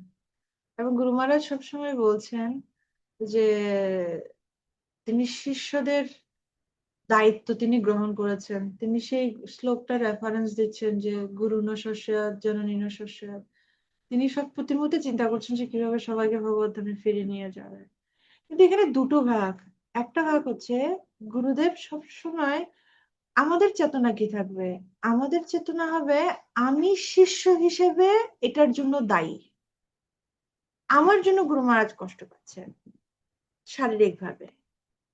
কিন্তু আরেকটা যেটা মনোভাব সেটা রং। কি মনোভাব? ও গুরুদেব কষ্ট পাচ্ছেন, গুরুদেবের শারীরিক কন্ডিশন খারাপ, উনি একজন বদ্ধজীব, এই মনোভাবটা করা যাবে না। কেননা আজকে সকালে যেটা আপডেট এসেছেন মহাভারত প্রভুর কাছে, যেটা আপডেটটা দিয়েছেন, গুরু মহারাজ বলছেন, গুরু মহারাজ ফুললি কনসিয়াস আছেন, সচেতন আছেন। তো গুরু মহারাজ বলছেন যে যদিও শারীরিক ভাবে কষ্টটা রয়েছে, কিন্তু আমি ব্লিসফুল, আই এম ব্লিসফুল, আমি আনন্দিত। তার মানে গুরুদেব, আমরা সবসময় আমরা পার্থক্য, আমি এটা চিন্তা, আমরা পার্থক্য নিরূপণ করতে পারি না, আমি এবং শরীর, আমরা পার্থক্য নিরূপণ করতে পারি না, আমরা একসাথেই বলি না আমি কষ্ট, আমি আমি ভালো আছি, আমি ভালো আছি মানে, বা আমি খারাপ আছি মানে আমার শরীর খারাপ আছে। কিন্তু গুরু মহারাজের সে কনসিয়াসনেস না। গুরু মহারাজ বলছেন যে Guru Maharaj himself has said that although his body is not well, গুরু মহারাজ নিজে বলেছেন আমার শরীর যদিও সুস্থ নয়, ইন্টারনালি হি রিমেন্স ব্লিসফুল, কিন্তু আমি খুব আনন্দময় আছি। এরকম পরিস্থিতিতেও এই আজকের মেসেজ এটা, গুরু মহারাজ জপ, শ্রবণ এবং কৃষ্ণ স্মরণ চালিয়ে যাচ্ছেন, এবং তিনি কনস্ট্যান্টলি, নিরন্তর অবিরতভাবে তিনি চিন্তা করছেন কিভাবে অন্যদেরকে কৃষ্ণ ভাবনাময় নিযুক্ত করা যায়। এটা হচ্ছে আচার্য, যার নিজের জীবনের মাধ্যমে আমাদেরকে শিক্ষা দিচ্ছেন। কিন্তু আমাদের কি করণীয়? আমরা এমন গুরুদেব প্রাপ্ত হয়েছে, আমি কি করছি, আমার ভূমিকাটা কি, আমার কি রোল, সেটা পালন করা উচিত, যথাসাধ্য প্রচেষ্টা করা উচিত। গুরু মহারাজের এই ধরনের অসুস্থ লীলা, সেটা আমাদের পরিশুদ্ধতার জন্য, এবং এর জন্য আমরা নিজেরা দায়ী। আমরা নিজেরা জানি আমি কতটুকু রেসপন্সিবল, আমি কি করছি গুরুদেবের জন্য। কিছুক্ষণ আগে কমলোচন প্রভু বলছিলেন যে আমরা গুরু মহারাজের জন্য এক্সট্রা কি করবো, গুরু মহারাজ যেটা বলছেন সেটাই আমরা করছি না, যে রুলস রেগুলেশন আছে সেগুলো আমরা ভালোভাবে পালন করছি না। তো অন্ততপক্ষে আমি নিজে ব্যক্তিগতভাবে, আমি যাতে এটা, আমি কতটুকু শিষ্য। এবং আজকে এখানে একটা কোটেশনটা ভালো আছে যে সৎগুরু দুর্লভ, কিন্তু সৎ শিষ্য আরো বেশি দুর্লভ। তো সেজন্য আমাদের সৎ শিষ্য হওয়ার জন্য, আমাদের এখন গুরু মহারাজের এরকম পরিস্থিতি চলছে, আমি কি করতে পারি? কেননা আমাদের প্রত্যেকের সাথে গুরুদেবের পার্সোনালি সম্পর্ক, এবং কৃষ্ণের সাথে সম্পর্ক স্থাপন করে দিয়েছে গুরুদেব। তো আমরা সেজন্য কৃষ্ণের কাছে প্রার্থনা করতে পারি গুরুদেবের জন্য, যদি কৃষ্ণ চান তাহলে আমার জন্য, আমার দরকার, আমার ব্যক্তিগতভাবে গুরুদেবের সান্নিধ্য দরকার, গুরুদেবকে ছাড়া আমার পরিস্থিতি কেমন, এটা বিবেচনা করা। আর যথা, তবে যেটাই হোক, গুরুদেব শিষ্যের জন্য সর্বদা উপস্থিত। শিষ্য কখনো, গুরুদেব ডালাসে থাকুন, গুরুদেব মায়াপুরে থাকুন, গুরুদেব মালয়েশিয়াতে থাকুন, গুরুদেব অপ্রকট হন বা গুরুদেব প্রকট থাকুন, শিষ্যের জন্য গুরুদেব সর্বদা উপস্থিত। ঠিক আছে? আমাদের সবসময় প্রার্থনা করতে হবে। আর বিশেষ করে গুরু মহারাজের এই ধরনের পরিস্থিতিতে যেহেতু আহ, আমাদের প্রার্থনা, আমাদের শিষ্য হিসেবে কি করা উচিত, ব্যক্তিগতভাবে এটা দেখা উচিত। আমরা প্রার্থনা করতে পারি, সবাই 24 ঘন্টার প্রার্থনা চলছে, জুমে চলছে, ব্যক্তিগতভাবে যদি আমরা করি সেগুলো আমরা রিপোর্টিং করতে পারি। এখন করছে সবাই, কত মনে করে জপ করছে, নৃসিংহ কবচ পাঠ করতে পারি, তুলসী পরিক্রমা বেশি বেশি করে করতে পারি। ঠিক আছে? ব্যক্তিগতভাবে করতে পারি। ঠিক আছে? আচ্ছা, আমরা আজকে একটু প্রশ্নগুলোর শুনতে হবে, একটু তাড়াতাড়ি করে আমরা প্রশ্নগুলো একটু দেখবো। কুইজ 4-এর লিখেছেন সবাই? লিখেছেন? আজকে বাড়ির কাজ করেছেন সবাই? মাতাদি আমি করিনি। করেননি? কখন করবেন? আপনাদের যে ডিক্লারেশনটা দিলাম এটা বুঝতে পেরেছেন? আপনাদের হ্যাঁ, পিডিএফ, বুঝতে পেরেছি মাতাজি। হ্যাঁ, কালকে তো অফ আছে, আমি কালকে পূরণ করে নেবো। আচ্ছা, মডিউল খালি রাখা যাবে না, আমাকে ছবি তুলে কিন্তু পাঠাতে হবে, পিডিএফ করে আমাকে পাঠাতে হবে। ঠিক আছে? শিল্পী মাতাজিও মাতাজি করে। আমি যারা করেননি প্লিজ করে নিবেন, আমি just সঙ্গে আলোচনা করে দিচ্ছি। আহ প্রিয়া মাতাজি করেছেন? হরে কৃষ্ণ মাতাজি, মাতাজি 8টা করেছি, 2টা বাকি আছে। আচ্ছা, মীনাক্ষী মাতাজি করেছেন? হরে কৃষ্ণ মাতাজি, আমি করিনি মাতাজি, করে নিব, মেসেজ এখানে করে। 10টা প্রশ্ন, অনেকে করেননি। বাপি মাতাজি করেছেন? করেননি কেন? কারা কারা করেননি? এটা সবাই চুপচাপ আছে। মাতাজি আমি জানি না, আমি জানি না এই জন্য। আচ্ছা, তাহলে কি কারা করেছেন? হ্যান্ড আজকে রেজ। করে নিব। আচ্ছা, কারা করেছেন? যমুনাত্রী মাতাজি করেছেন? মাতাজি, হ্যাঁ, যে আমি করেছি, তবে আমার 6 নাম্বার প্রশ্নটার একটু উত্তরটা একটু দেখেন তো, যে বাইবেলে পুনর্জন্মের বিষয়ে বিস্তারিত বর্ণনা করা হয়নি কেন? তো এক্ষেত্রে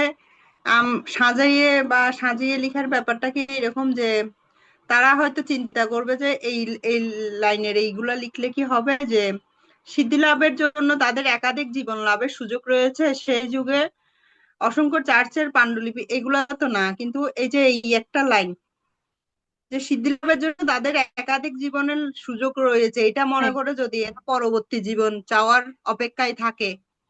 হ্যাঁ, তারা এটার লাইনটা হবে যে পুনর্জন্মের বিষয়ে বিষয়ে বিস্তারিত বর্ণনা করা হয়নি কেন? কারণ তারা যদি পুনর্জন্মের নিয়ে বিশ্বাস করে তাহলে তারা হয়তো শিথিল হয়ে পড়তে পারে। এইটাই মাতাজি, এইটাই শিথিল হ্যাঁ, হয়ে পড়তে পারে। শিথিল হয়ে পড়তে পারে। ঠিক আছে, এটার জন্য।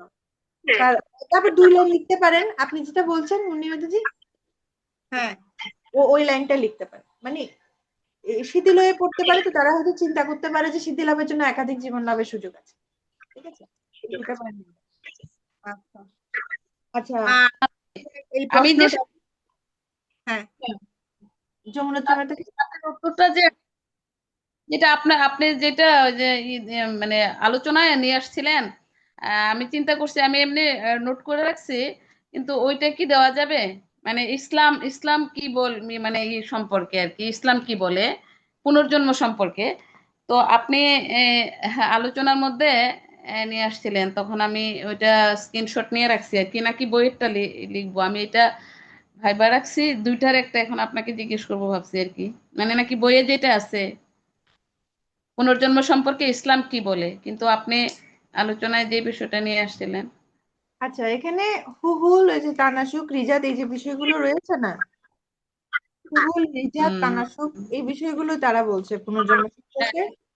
এই বিষয় 3টাই লিখতে হবে। হ্যাঁ, ও আচ্ছা, ঠিক আছে, ঠিক আছে মাতাজি, আমি 7 দিয়ে রাখছি পয়েন্ট। আচ্ছা, আচ্ছা। আর যারা লিখেন, কারো কোনো সমস্যা আছে আর এই 10টার মধ্যে? যা- যারা লিখেননি তারা তো বুঝতেই পারছে না কোথায় সমস্যা পাবেন। থেকে আর 7 পর্যন্ত করেছে। রূপা মাতাজি, 1 থেকে 7 পর্যন্ত করেছে আমাদের। কোনো সমস্যা ছিল? বাকি 3টা সাজিয়ে লিখতে পারতেছে না। মাতাজি লিখতে পারছেন না? এক লাইনে লিখবেন 8 নাম্বারটা, যে ভারতীয় ধারণা বা হিন্দু মতবাদ নয়। কেন? কারণ অন্যান্য ধর্মেও সেটার বিশ্বাস করছে, সেটা প্রাসঙ্গিকতা আছে, খ্রিস্টান ধর্ম, ইসলাম ধর্ম, বৌদ্ধ ধর্ম, এই জন্য। আচ্ছা, বুদ্ধিমান লোকেরা পুনর্জন্ম সম্পর্কে কি কি প্রশ্ন করে? যদি পুনর্জন্ম, তাহলে আমার ভবিষ্যতে কি দেখো আমি প্রাপ্ত হতে যাচ্ছি না, এই বিষয়গুলো আর কি প্রাসঙ্গিকতার মধ্যে আছে। যে আমাদের এই সকল দুঃখ থেকে মুক্তি হওয়ার কি কোনো সমাধান আছে? আমাদের ভবিষ্যতে কি দেখো আমরা লাভ করতে পারি? আমি কি নিত্য জীবন লাভ করতে পারি? এখানে আছে, বইতেই আছে এগুলো। বুদ্ধিমান লোকেরা, এই যে 48 পৃষ্ঠার শেষ প্যারাতে আছে। বুদ্ধিমান লোকেরা প্রশ্ন করে, যদি পুনর্জন্ম সত্যি হয় আমি কিভাবে বুঝবো যে আমার ভবিষ্যৎ দেহ কি হবে? আমি কি নিত্য জীবন লাভ করতে পারি? তাহলে কিভাবে? এই প্রশ্নগুলো বুদ্ধিমান ব্যক্তিরা করে, তাই না? মানে শুরুতে একটা আছে যে বুদ্ধিমান মানুষ জানতে চাইবে যে ডাক্তার, বন্ধু বান্ধব বা আত্মীয় স্বজনের এত প্রচেষ্টা সত্ত্বেও কেন সে অসহায় ভাবে দুঃখ ভোগ করছে, হ্যাঁ, হ্যাঁ। কেন অনিচ্ছ সত্ত্বেও মৃত্যুবরণ করতে হয়, সবকিছু পরিত্যাগ করতে হয়। হুম, এই প্রশ্নগুলোই বুদ্ধিমান মানুষেরা করবে, বইতে আছে তো। তারপর 10 নম্বর প্রশ্ন, আত্মাকে প্রথমে কি দেহ প্রদান করা হয়, তারপর কি হয়? লিখেছেন? হ্যাঁ মাতাজি, লিখেছি। প্রিয়া মাতাজি কি লিখেছেন? হ্যাঁ, মাতাজি আমি লিখেছি জীবাত্মাকে প্রথমে মানব বা উচ্চতর কোনো প্রজাতিতে জন্ম দেওয়া হয়, কিন্তু সে যখন তার অপরাধ প্রবণতা সংশোধন না করে অধিকতর জড় বিষয়ে সম্ভোগে লিপ্ত হয়, তখন তা কি? আচ্ছা, নেটওয়ার্ক কিছু আমি ভালো বুঝতে কেটে কেটে আসছে। বাকিরা একইভাবে লিখেছেন। মানব দেহ, এটা তো আছে, হ্যাঁ, বইতে আছে। এটা 40 পৃষ্ঠার নিচের দিকে হ্যাঁ আছে। হ্যাঁ হ্যাঁ, মানব দেহ দেখা করে। আচ্ছা, তাহলে ঠিক আছে, আর কোনো প্রশ্ন সমস্যা নেই। এই যে প্রথম যে প্রশ্নটা, যে ভিন্ন চিন্ময় আত্মা, এটা বোঝার দুটো উদাহরণ কি এখানে আছে, যে চশমার সাহায্যে কোনো, এই যে কারো যদি কিডনি হৃৎপিণ্ড প্রতিস্থাপন করা হলে তো চেঞ্জ হয় না, এই বিষয়গুলো এখানে দুটো উদাহরণ আছে ওই প্যারাতে। আমরা এই জড়দেহের কারাগার নয়, আমরা চিন্ময় আত্মা। কারণ এই জড়দেহের কোনো অঙ্গ যদি প্রতিস্থাপিত হয় তাহলে আমরা চেঞ্জ হচ্ছি না, আমরা একই রয়ে যাচ্ছি, তার মানে আমরা চিন্ময় আত্মা, আমরা এই জড়দেহ নই। বিশ্বের কত লোক পুনর্জন্মে বিশ্বাস করে? অর্ধেকের চেয়ে বেশি লোক পুনর্জন্মে বিশ্বাসী। ঠিক আছে। আর বেঞ্জামিন ফ্রাঙ্কলিন কি বলেছেন? এখানে আছে, বেঞ্জামিন ফ্রাঙ্কলিন নিজেকে অস্তিত্ব, এটা বইতে লেখা আছে 41 পৃষ্ঠায়। মানে নিজেকে সবসময় অস্তিত্বশীল দেখে আমার এটা মনে হয় আমি সবসময় অস্তিত্বশীল, আমি কোনো না কোনো শৈলে চিরকাল রয়েছি। ভগবদ্গীতার দৃষ্টিকোণ থেকে তার মূল্যায়ন করুন। এটা কিভাবে লিখেছেন? আপনি আমার মূল্যায়ন করেছেন? এই প্রশ্নটা কিভাবে লিখেছেন? যমুনা আপনি 5 নম্বর প্রশ্ন। মাতাজি আমার তিনে তিনে তিনটা বেশি নাই, আর জায়গা নাই মাতাজি, 2টা লাইন লেখার পরে আর জায়গা নাই ওই জায়গায়। একদম এই 2টা লিখছি পরে এটা হয়ে গেছে, এখন ওই বাকিটা কোথায় আচ্ছা, লিখবো এটা। সেজন্য জাস্ট ওখানে ভগবদ্গীতার মূল্যায়ন মানে আপনাকে ডিটেলস লিখতে হবে না, ভগবদ্গীতার শ্লোকটা লিখবেন, 2-এর মাতাজি আমি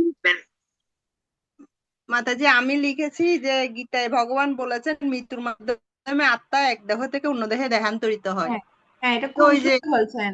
2-এর 20 না? ন জায়তে ম্রিয়তে বা কদাচিৎ ন্যায়ং ভূত্বা ভবিতা বা নভূয় অজং নিত্য শাশ্বতং পুরঃ ন উন্নত নন্য মানুষের। জাস্ট ভগবদ্গীতা 2:20 দিয়ে এই শ্লোকটা রেফারেন্স দিলে হবে, যে ভগবদ্গীতার মূল্যায়ন মানে ভগবদ্গীতা এততে এটা বলা হয়েছে।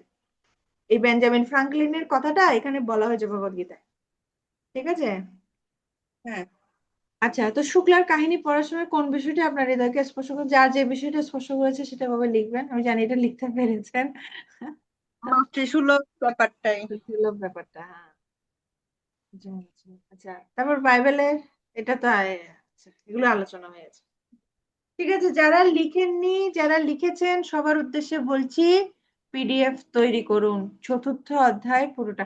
তাহলে বাকি হচ্ছে কি, এখন আপনাদের আমি আর ধরে বেঁধে দিচ্ছি না, এই যে কুইজ 4-এর দেখুন 28টা প্রশ্ন আছে ভগবদ্গীতা, আর খ বিভাগ গ বিভাগে 4টা প্রশ্ন আছে। তাহলে এই 4টা প্রশ্ন আর 28টা প্রশ্নের সবগুলো প্রশ্ন মিলে আপনাদের লিখতে হবে। অর্থাৎ কুইজ 4 পর্যন্ত মডিউল ফিল আপ কমপ্লিট থাকতে হবে, আমাকে পাঠাতে হবে। ঠিক আছে, 2 সপ্তাহের মধ্যে, আগামী 2 সপ্তাহের মধ্যে। ঠিক আছে, পিডিএফ করে আমাকে পাঠাতে হবে। পিডিএফ এ কি সবগুলো একসাথে করে দিব 4 পর্যন্ত, না আলাদা? মডিউল, হ্যাঁ, জাস্ট সিরিয়ালি ছবি তুলে যাবেন। মডিউলটা যেভাবে আছে, বইটা যেভাবে আছে, প্রত্যেকটা পেজ সিরিয়ালি ছবি তুলে পিডিএফ করবেন, 4th চ্যাপ্টার পর্যন্ত আমাকে পাঠাতে হবে। ঠিক আছে, হরে কৃষ্ণ। তা আপনাদের পরীক্ষা হবে, আমি পরীক্ষার ডেট দিয়ে দিব, হতে পারে সোমবার মঙ্গলবার, হতে পারে ঠিক যেভাবে পরীক্ষা দিলে আপনারা জাস্ট 5 মিনিটের ভিতরে পরীক্ষাটা দিয়ে দিবেন। পরের দিন রেজাল্ট আপনাদের প্রায় 20 ঘন্টার মতো সময় দেয়া হবে। তো এর মধ্যে 20 ঘন্টার মধ্যে 20 সেকেন্ড লাগবে, জাস্ট ঢুকে পয়েন্ট টিক দিয়ে জাস্ট সাবমিট করবেন, নির্দিষ্ট সময়ে সাবমিট করবেন, সময় চলে যাওয়ার পরে না। ঠিক আছে, হরে কৃষ্ণ কৃষ্ণ কৃষ্ণ হরে হরে, হরে রাম রাম রাম হরে। জগৎগুরু শ্রীল প্রভুপাদ কি জয়। সমবেত ভক্তবৃন্দ কি জয়।